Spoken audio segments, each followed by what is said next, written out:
అంటే గురువుగారు ఒకటి హ్మ్. చాలా కాంట్రోవర్సీ అయితుంది. ఏంటి అంటే ఆ! సాయిబాబా అసలు మన హిందూ దేవుడు కాదు అని జెప్పేసి కొన్ని చోట్ల గూడా కూలగొడుతూ ఉన్నారు. హ్మ్. అసలు ఈ హిస్టరీ ఏంటి?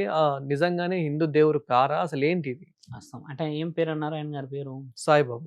బాబా. అంటే సాయి దేవుడు అనలేరాయన. హ్మ్. సాయి బాబా అన్నాడు కాబట్టి ఆయన బాబానే అంటున్నాడు ఇంతవరకు గూడా. హ్మ్. ఆయన గురువు.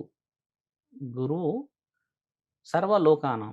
హ్మ్. అంటే ఆయన గురువనే చెప్పుకొచ్చాడని కొంతమంది వాదన అయితే, ఆయన వేరే వంశస్థుల నుంచి మనల్ని ప్రేరేపించి మనం మత అల్లకల్లోలం చేసిండు.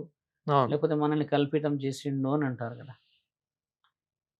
అల్లకల్లోలం చేసిన వాళ్ళలో భాష మారాలి. కొంచెం వారి యొక్క పద్ధతి వైనం మారాలి. హ్మ్. సాయిబాబాని మీరన్నట్టు కొలిచిన వాళ్ళందరూ బొట్లు పెట్టుకునే ఉంటారు. ఆ! నెత్తిలో పువ్వులు పెట్టుకొని ఉంటారు ఆడవాళ్ళు. హ్మ్. అలంకరించుకొనే ఉంటారు. కాబట్టి గురు స్థానాన్ని చూసారు. ఇప్పుడు సుప్రీం కోర్ట్ జడ్జిమెంట్ ఇచ్చింది గూడా as per the Indian penal code ఆళ్ళిచ్చిందేందంటే, ఆయన దేవుడు కాదు గురువనే ఇచ్చింది మిత్రమా. హ్మ్. కాబట్టి గులగొట్టుకుంటున్నారు కొంతమంది, లేకపోతే ఏదో చేసేసుకుంటున్నారు వాళ్ళ మంది అనంటే వారి ఇష్టానికి వదిలేసింది కానీ, హ్మ్. ప్రజల ఇష్టం లేకుండా దాన్ని నిర్ణయం తీసుకోవాలని వాళ్ళెక్కడ చెప్పలే. ఇప్పుడు సాయిబాబా దేవుడు కాదని చెప్పేసేసినంత మాత్రాన సుప్రీం కోర్ట్‌లో ఉన్న పోలీసోళ్ళొచ్చి గులగొట్టలేరు దేవుడిని. అవును. ప్రజలకే అవకాశం ఇచ్చారు. ఇది ముఖ్యమైన ప్రశ్న మిత్రమా. హ్మ్. ప్రజలకు గూడా మేము గతంలో చెప్పిన వీడియోలో గూడా ఏందంటే, దేవుడు ఏదో రూపంలో వస్తాడు అనంటే, నీవు కొలిచిన దాన్ని బట్టి దేవుడయ్యాడాయన అంతే. హ్మ్. నీకు సహాయం చేశాననుకో నేను, నువ్వు హ్మ్. నిజంగా ఆపద ఉంది హాస్పిటల్‌లో ఉన్నావనుకో, నువ్వు నన్నేమంటావు? దేవుడనే అంటావు. హ్మ్. అంత మాత్రాన నేను దేవుడిని గాదు మిత్రమా. గురువు. ఇప్పుడు గురువు, సాయి బాబా అన్నారాయన్ని. కొంతమంది ఆయన దేవుడే గాదు అనన్నారు గదా! హ్మ్. దేవుడు గాదని నేను అంటున్నాను మిత్రా. ఆయన బాబా, ఆయన గురువు అని చెప్పిండు. కానీ శక్తులైతే ఉన్నాయి. శక్తులు ఇప్పుడు చెప్పింది గురువులకి శక్తులు ఎందుకు లేవు? హ్మ్. ఒక గురువు ఏమంటున్నాడంటే ఏమైతదో రేపు చూద్దాం. ఒక గురువు ఏమంటున్నాడంటే, "మా గురువే గొప్ప" అంటున్నాడు. హ్మ్. ఒక గురువు ఈ మధ్య. జగద్గురు ఆది శంకరాచార్యులు అసలాయన స్థాపించలేడు ఒక 4 పీఠాలు. చతురమ్నాయ పీఠాలు భూమండలంలో 4 సార్లు 4 వైపులో స్థాపించినప్పుడు, హ్మ్. అసలవి జగద్గురు ఆది శంకరాచార్యులు గారు స్థాపించలేరు అంటున్నారు. హ్మ్. జగద్గురువులని. ఆది శంకరాచార్యులంటే మీరు జగద్గురువులు గదా! హ్మ్. జగద్గురువులనే గురువులు గాదంటున్నారయ్యా. సాయిబాబాని సాయిబాబా అనండి అంటున్నాం మేము గూడా.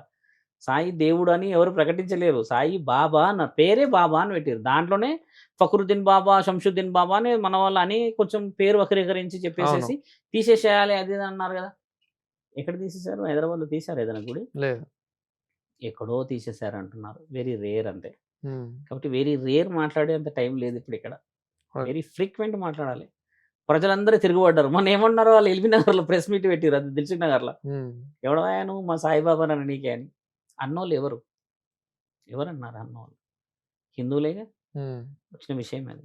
నేననేటిదేందంటే, హిందువులనాలి ఆయన బాబా కాదు అనంటే అప్పుడు నీది నాది నడుస్తది. హ్మ్. ప్రజల గుండెల్లో ఉన్నదాన్ని తీర్చేయండయ్యా. గుడిలో పెట్టిన విగ్రహాలను కాదు.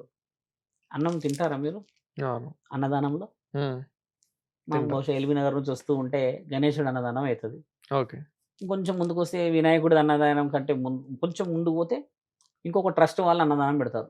హ్మ్. ఇస్కాన్ ట్రస్ట్ అని, ఆ ట్రస్ట్ అని. ఇంకొంచెం ముందుకొస్తే ఇందులో హనుమాన్ ట్రస్ట్ పెడతారు. అవును. నువ్వు అన్నిట్లలో భోజనాన్ని చూస్తావా? లేకపోతే ట్రస్ట్ పేరు చూస్తావా? ముఖ్యంగా భోజనం. కదా! ఆకలి తీర్చేవాడు దేవుడు మిత్ర. హ్మ్. అదొకటి. అన్నం పరబ్రహ్మ స్వరూపం. దేవుడని చెప్పి కాంట్రోవర్సీ‌లో నేను ఇంతవరకు ఎందుకు పోలేదు తెలుసా? ఆకలి తీరుస్తున్న ప్రతి ఒక్కళ్ళు గురువులే మనకి. అది. సాయిబాబా విషయంలో కాంట్రోవర్సీకి నన్ను చాలా మంది పిలిచారు. హ్మ్. సాయి బాబా విషయంలో నేను కాంట్రోవర్సీ రాను. సాయి దేవుడన్న విషయంలో వస్తా అని చెప్పిన. హ్మ్. సాయి బాబాని మనమే బాబా అనేసినంక ఆయన మంచి చేసిండని దేవుడు అనుకుంటున్నాం మనం అంతే. హ్మ్. దేవుడని ప్రకటించలేరు ఎవరు. కాబట్టి ప్రకటనలో చాలా తేడాలున్నాయి. సరేనా మిత్రమా? మరి శుభం భూయాత్.